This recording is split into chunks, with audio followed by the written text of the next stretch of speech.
What is the benefits of being with a man, having a husband, if he's not a provider? And she said she wanted to answer without anybody, men being rude to her or anything like that. She just asked a simple question of what was the benefits of a woman being married to a man if he's not a provider? What else do you have besides your money? That was what she was saying.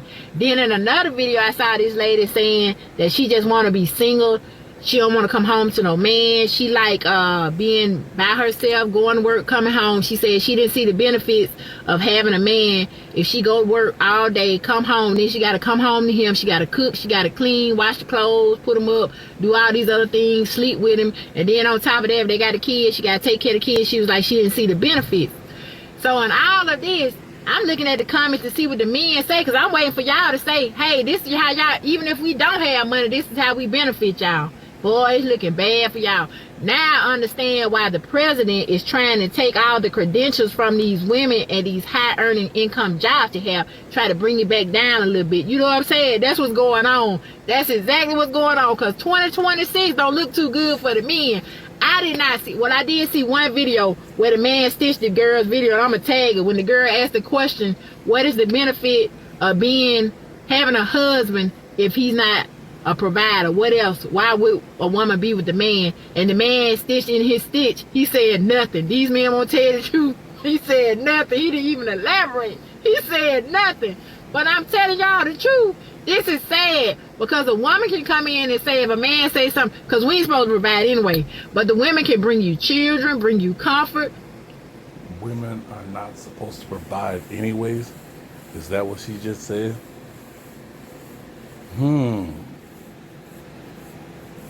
I don't think she know what's going on. Man ain't good by bread alone. You gotta sleep with somebody. Intimacy. It's just a lot of things that women bring, especially women bring a comfort to a man. I don't care what you say, they bring a calmness to a man. But that was a good question. Her ego is through the roof. And they talk about men's ego. Her ego is through the roof. What does the Most High always tell you? Be humble. Right? Be humble. Was about to go down in the land of the north. It's going to humble a lot of people. And this shit right here is going to be a thing of the past.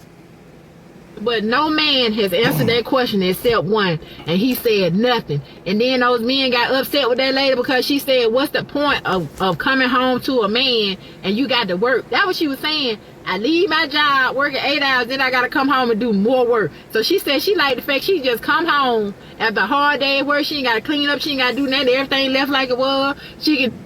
But isn't that what they do to men? He works all day, he works second shift, he works third shift all night, and then what happens? He comes home, take care of the children, you know, do the laundry, make dinner. I dealt with the children for 4 hours, right? Because you think about it, there's children at school all day long, and you don't have to deal with your children for 3 to 4 hours. That's if you have a bedtime, you know what I'm saying? That's if you got those standards. If not, if you want modern day women to just let their children stay up until they pass out, that's on you, you know what I'm saying? Like, you're reckless. You have no order, you have no discipline. But like the normal ones, they're like, okay, about 6:30, bedtime, right? But they still gonna come home and tell the man, now you take care of this. Don't forget, cut the grass, take out the trash, you know what I'm saying?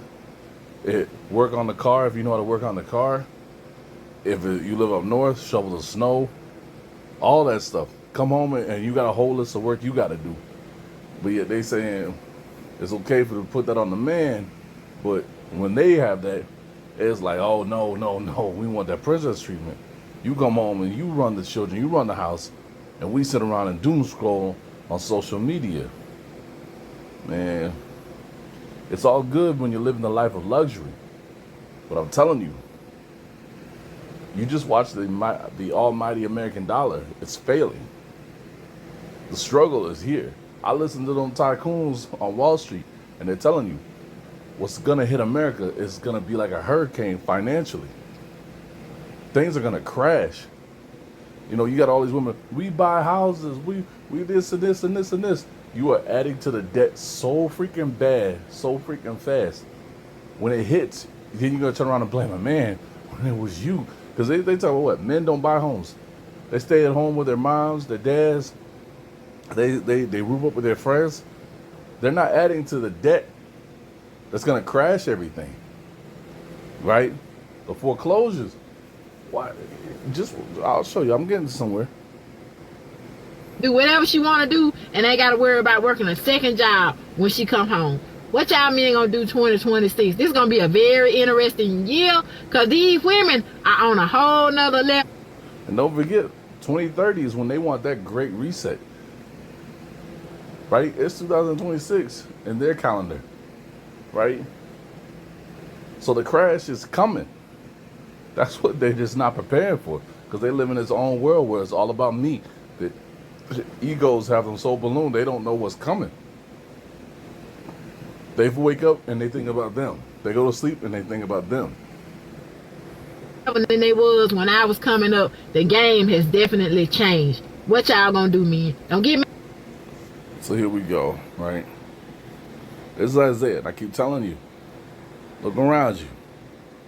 When you read your Old Testament, and it keeps talking about the land of the north this, the land of the north that, right? Israel's in the land of the north. Judah's in the land of the north.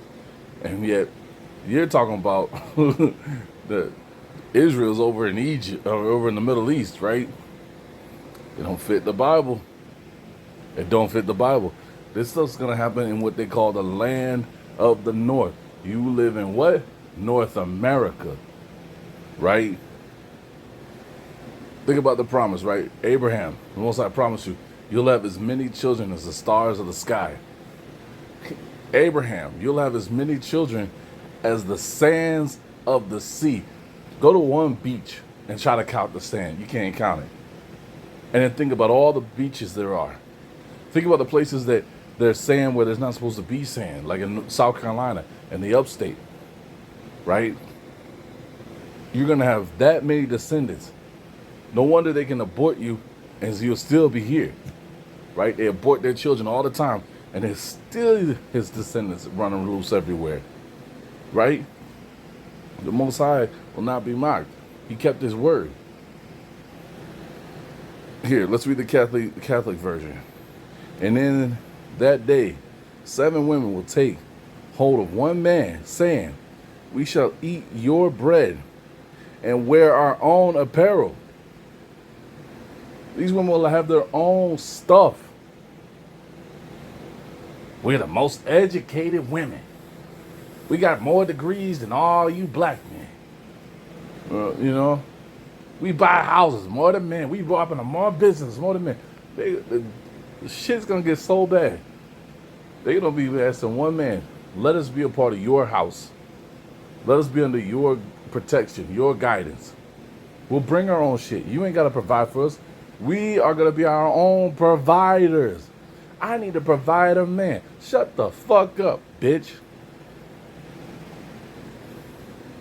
Y'all drinking the Kool-Aid. Only let us be called by thy name. The man's last name, right? It's going to go back. We're going to look. People are building their trust. You don't know about it. Trust laws, right? Build your trust. Don't have anything in your name. Put everything in the name of your trust. Protect yourself. Right? Take away our reproach. They fell for fucking feminism. They fell for the fucking feminism. Right? Now they're going to get in line. Right? Nation of Islam, you see it here. And they all praising, let's write laws protecting Islam in America, where it's supposed to be every religion is protected. Worship whatever you want here. Freedom of religion. Right? So what is Islam going to bring you? What do they do to their women? How do they feel about how many women can a man be with? Y'all ain't seeing the game. You're just not. Here it is. Right here. That's what You ever notice that's why so many of the Jews of today, they don't believe in the New Testament? They believe in the book of Revelation, right? Because it's a playbook. But the rest of that is of another God, right? They go by the Old Testament because the Old Testament is the map. It lays out, like it tells you, when the water starts to dry up, follow the river home, right? Now, how you gonna follow the river home in the Middle East? It tells you follow the old king's roads. Where do you have old king's roads? Here in America. It tells you follow the earthworks. Where are the earthworks? Your freaking mounds, people. You are living in the land of this stuff of the Old Testament was written about, not the New. Not the New. You see, you gotta understand. This is Asia. You have Asia Major and Asia Minor. I learned that from the Moors, right? Look at that. Look at that flag for California. Look at that bear and the red star. Right? What's that pointing to? Look at the bear in the sky, right? Ursa Major, Ursa Minor. Asia Major, Asia Minor. Christopher Columbus wasn't stupid. When he thought he made his way to India, he knew what he was talking about. He knew what he was talking about. Think about it, right? That land over there they call India, it used to be called Hindustan. His name was changed to India. Why would you change the name? What was wrong with Hindustan? Because they want somebody to believe that over there is India. He knew what he ran across. He ran across the Indians in India. Remember, the land of Shem, perfect climate, right? Look at America. What do the Europeans say? Why do Americans don't go on vacation? Because they said you got all four seasons here in America. You got the snowy caps of the Colorados. You got the desert, right? You got the tropicals in Florida, in Louisiana, even in Texas, right? Right? You got this perfect spring weathers up and down the East Coast. You got the gorgeous lands of Montana, North and South Dakota. Why would you need to go anywhere else? You've got everything here. And if you don't like it, you can go down to Mexico, right? What did it say? It said Shem inherited the perfect land. Not too hot, not too cold. Look at the Middle East. What the fuck is that? Huh? Is that a land that's not too hot, not too cold? What do they say about California, right? Put aside all the political shit about the land. It's perfect, right? Especially San Diego. Yo, you need to wake up. You are in the land that the Old Testament was talking about. You are in the land of the North. Now here's the scary part. Book of Jeremiah, the book of Ezekiel tell you 8 nations are going to come and war against this place. When you read the 8 nations, you're going to see it lines up with the 8 nations that the United States has tried to take out. It's like they were trying to be, what's the phrase? They were trying to be I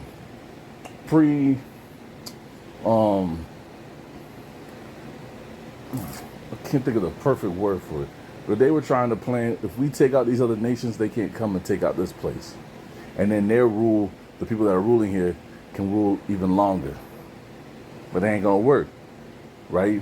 Think about it. Whenever the United States bombs and tears apart these places over in the Middle East, then they tell the people that are left over here, come over here to America. Now, it's just a conspiracy, it's theory. But how do you think they feel about the United States knowing you tore apart their homeland? Just saying, are they going to assimilate or are they going to want to take revenge eventually? I sound crazy? That's great. I can prove this all day. And for you black man and black woman that watch and listen to this, remember, Hebrew is Afro-Asiatic. You are not Africans. That's a land where you were taken from Asia and dumped into. Look at the Bantu migration. Somebody took you out of Asia, put you in Central Africa, and you spread out from there. So don't give me that crap. All right? There's even Africans that have gone to Europe and then come back and started exposing that. when especially the ones that that are dating Asians in Europe, and they start talking about Korea, and they start talking about the history of that, and they're like, yo, we were there. We were taken out of there. Why is that covered up in our history? Even the Africans ask, why is that covered up in their history? Think about this, right? Go to the oldest Kung Fu temple, the Shaolin Temple. Kung Fu was practiced there. Look on the fucking walls. Why are there would you call black people all over the walls of the Shaolin Temple? Where's the history of black people in Kung Fu in Japan and China, right? They got it all over the walls. Where's the history of them? Why is there no history of black people being in China, but you painted all over the walls of the oldest Kung Fu temple, a temple they tried to burn down many times? You are Afro-Asiatic. And I gotta say thank you to the Nation of Islam. And I'm not a Muslim, but I respect them. Because that's who preserved that term, Afro-Asiatic. And thank you to my teacher, Lex Will. Go follow him on YouTube, because he's the one that broke that down. Excuse me.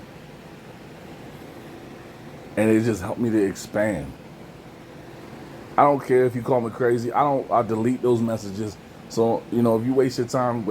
I'm just going to delete it. I don't read that stuff because I don't let it affect me, because I'm still on my journey. History is my religion. I'll say that loud and clear. History is my religion. That's what I love. History. I love, especially, revisionist history. Okay? So nothing you can say can bother me. You seen it. I broke down the N-word. Found it in the Oxford English Dictionary. It means Indians. Okay? 10 Little Indians, the song. We sing it in America, 10 Little Indians. In England, Oxford, where Oxford's at, right? Where they sing 10 little N-words. They know you're the Indians. They know that they got you calling yourself something that don't matter. Look at black, right? Black was created in the 1700s. It's a Germanic word, right? So the word black was not even in existence prior to the 1700s. So you dumb as fuck going around calling yourself black when black is not even your term. You are what your fathers are. Remember that. Right? And I know, it can sound misogynist. Again, I don't care. All right? You are who your fathers are. Your father passed on a Y chromosome that you have, that your grandfather had, your father before him had, his father had before him. The mother don't pass on that shit. It's the unbreakable chain. Right? That's why we are who our fathers are. And all this, I'm 1/4 this and 1/4. Shut the fuck up. No, you're not. You are what your fathers were. And when it all comes back to it, that's the reason why they're building all those places over there towards Pakistan and all those other stand countries over there near on the borders of Asia or the borders of China, right? Because they planning on destroying this motherfucker. They know the 8 nations are going to come and they're going to destroy this place. They're going to take their money and leave. They being the elites, the power, the rich.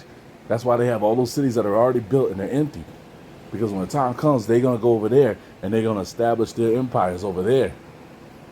While the people that were a remnant of what was left over here rebuild.